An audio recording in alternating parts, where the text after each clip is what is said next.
Hi guys, on this video gagawa tayo ng isang tutorial kung paano maglagay ng road name sa kalsada na gusto nating pangalanan.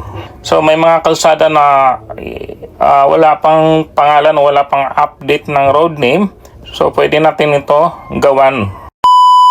So, ang una nating gagawin guys, punta tayo sa Google Maps application. So pag dito na tayo sa Google Maps application, nga pala guys, dito ako sa may Pasig. Ayan, sa may Metro Manila. So ang gagawan ko ng road name ay sa aming probinsya ng Bohol. Ayan. Nakikita nyo na guys kung saan ako banda. Dito ako sa may Santulan, Pasig. So para mas maganda o mas malinaw yung kita ng lugar natin, pindutin lang natin itong map type. So naka-default siya, medyo hindi makikita kahit iso-zoom natin, hindi natin malalaman kung saan ang lugar nga gusto nating pangalanan o yung kalsada ang gusto nating pangalanan. So punta lang tayo dito sa map type. Ayan guys, ito pindutin na itong map type. Then piliin natin itong satellite. Ayan, naka-satellite na siya guys.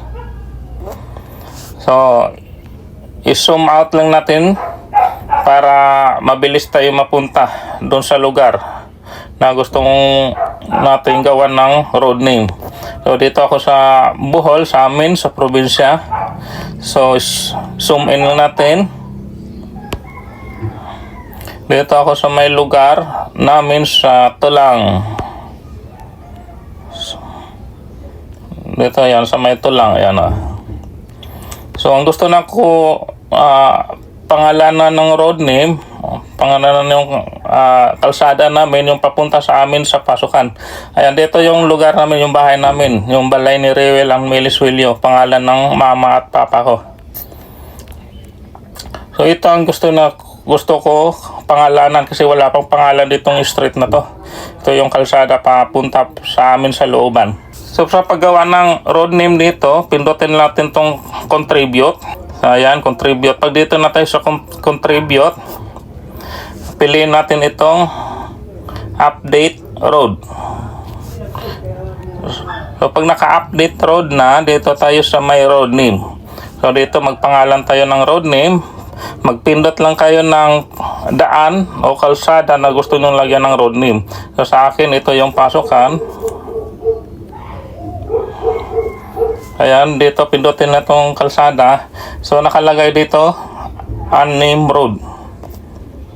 Pindutin ng unnamed road. Ayan, nakakulay blue. Pag nakakulay blue siya guys, kung saan ang papunta ang kalsada, pindutin na to yung itong plus sign. Ayan, kasi nakatutok siya sa kalsada, i-plus sign lang siya. So ayan, mag-automatic siya plus. So ayan, may option siya ng dalawang plus dito sa kanan. So ang gusto natin lagyan ay yung diretso, siyempre. Ayan, nakadiretso na siya guys, nagkulay blue. Ayan, hanggang dulo, hanggang dead end, hanggang baybayin ng dagat. Dagat na to dito siya guys, kaya din hanggang dyan lang yung road, yung kalsada. Ayan guys, pag nakakulay blue na siya, magpindutin natin yung next. So dito tayo maglalagay ng road name. So sa amin, kasi barangay o Sitio Lawis yun, lagay ko lang yung Lawis Street. Kayo na po bahala guys kung ano yung gusto niyo ipangalan sa kalsada o sa daan. So dito optional atong further details, lagay ko lang din barangay road. Pwede naman din nyo ito lagyan. So pag okay na, pindutin na tong send dito sa taas. Yan. Ayan, naka-contribute na siya. Dito guys, bini-verify pa to ni Google.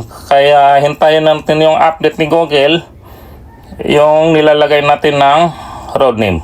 So yun lang guys, ang ating video tutorial kung paano maglagay ng road name.